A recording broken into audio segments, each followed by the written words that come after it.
สบายดีทุกคนมื้อนี้สิพาไปกินข้าวปุ้นแจ่วขิงออกเดินทางไปก็ประมาณ30นาที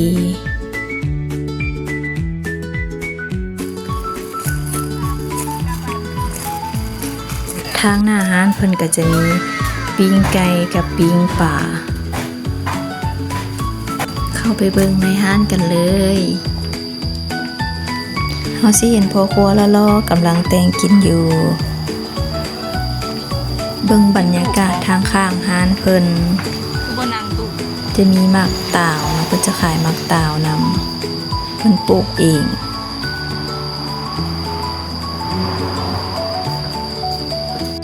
ทางข้างโซนร้านเพิ่นก็จะมีวิวงามๆให้เบิ่ง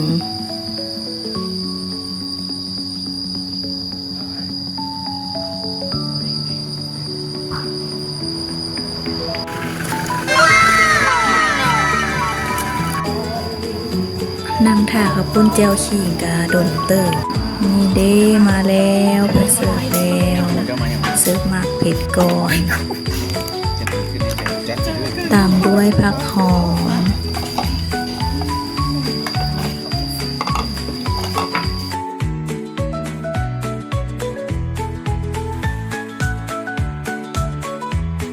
ในขณะที่นั่งรอท่า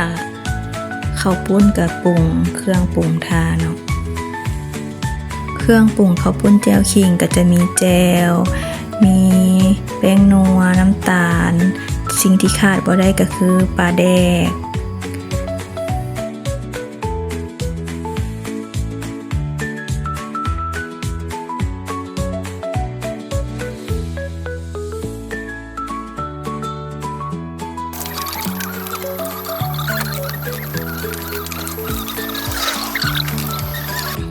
มาแล้วข้าวปุ้นสดๆกับผักฮ้อนๆถ้าโดนเติบสัวสิได้กิน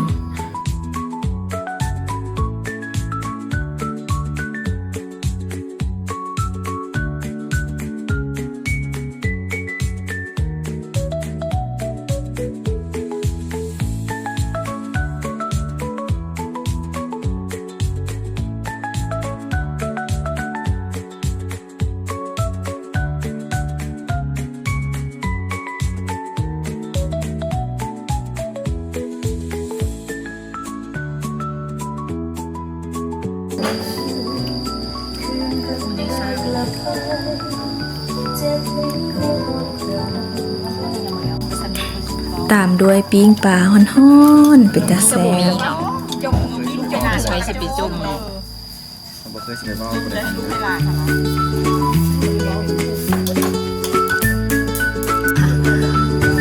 น้ำสร้างเลยก็ว่าน้ำสร้างนี่ตักยาก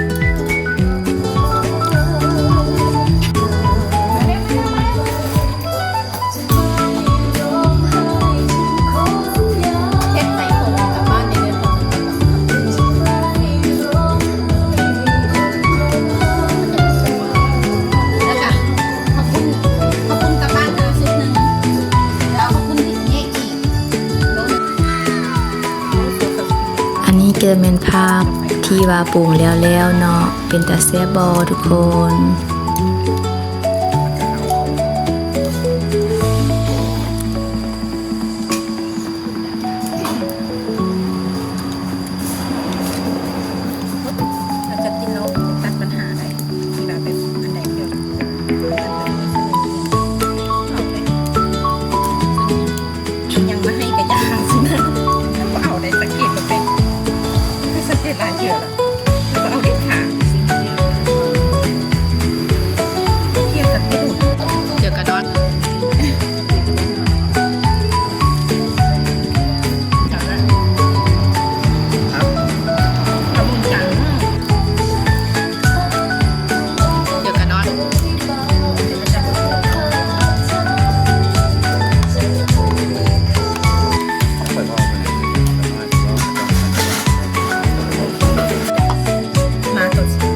กินเกือบบ่เหลือกลางเลย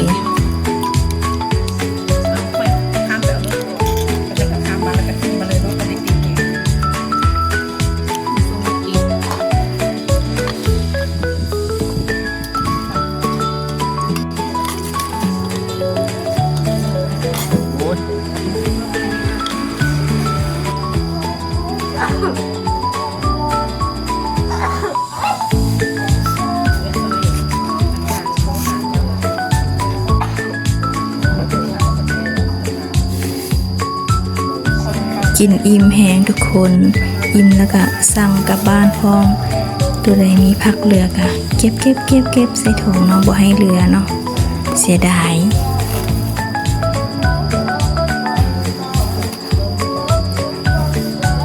ทายตัวเพิ่มแล้ว